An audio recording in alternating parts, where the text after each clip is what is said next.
We're down here outside the mine, and I've been talking with a number of the workers inside, our state agencies and others, really to get an update about what's going on. Let me start and say that people are working very, very hard. They're working around the clock, trying to do everything possible to rescue the missing miner. Right now, a lot of the work is focusing on dewatering the area, and so there are a number of machines that are pulling out water. We're looking at about 6,000 gallons per minute, and that process is going to keep going. They also have a number of people that are down trying to measure how the water levels are going down. This is a process that we have to make sure that everything is done in the most safe way possible, and I think people are doing everything imaginable to try to give the miner a chance to live. So we're going to continue to work on this. I just want to thank all the people, the company and the agencies, state and federal. People are working collaboratively together to try to help ensure that this miner has that chance to live.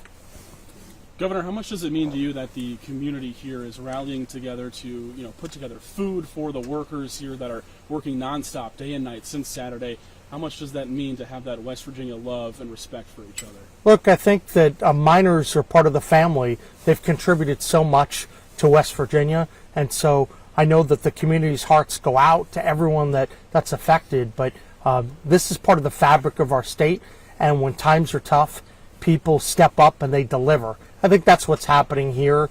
I know that people are doing everything possible. Over the last couple of days, there have been a lot of communications about what other tools are needed.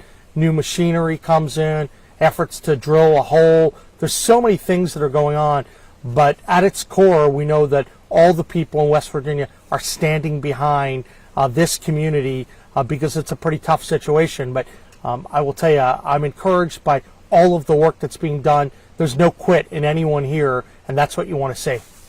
Do you have any updates on the well-being of this miner? I don't have any updates to report right now. Obviously, it's been a few days, but I can tell you this is still a rescue mission, and it's focused on trying to retrieve the miner.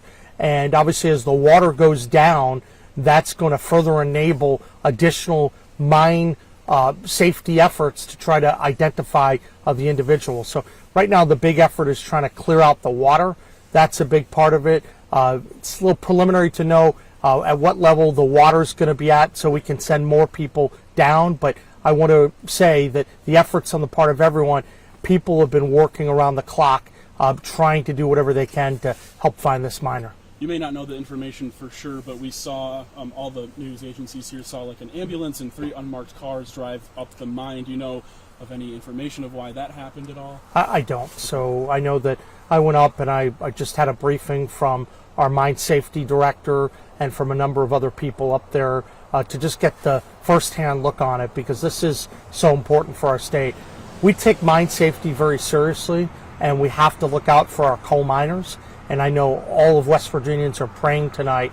We may not know every single fact on the ground, what's going to happen into the future, but I can tell you people are working really, really hard. And do you know if they're dealing with water still actively coming out of that mine? Well, there's still a lot of water down there, and so that's the biggest challenge right now. And as I mentioned over the last couple of days, when you have that kind of volume of water in, it makes it very difficult. There obviously were a few teams that went down, they dived, and that information was very valuable, but it's very difficult to bring together both the diving and the mine safety rescue efforts. So I think there is still a lot of water, but every conceivable effort from what we've seen is being put in to get rid of that water. When you were just up there for, can you kind of tell me what the morale is like with all the search and rescue crews? Are they still determined, or they still have that sense of urgency? What have you kind of seen when you went up there? I think everyone is working really hard. They're working around the clock, and they're doing everything to help their colleague, right? I mean, this is a person that they know very well, and we're still not revealing the name right now. I don't think that'd be appropriate, but I can tell you that people still want to just keep putting in all the amount of time to give this guy a chance. Any other questions that you may have? Is there anything else you would want to add that you would want people to know about this situation and where it stands right now?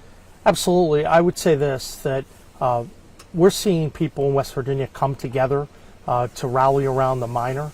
And I think that it's important, whether you're in Mingo County, whether you're in Martinsburg, whether you're right here in Nicholas County, that everyone knows that these miners go to work every day. They're doing really hard work. It's not always the safest profession, as we know, but people are stepping up right now. And the fact that there are people down there now and they're working hard and they're measuring the water and they're constantly evaluating, I think that speaks volumes to the character of these men and what they're doing. And I know that's why West Virginians are rallying behind them.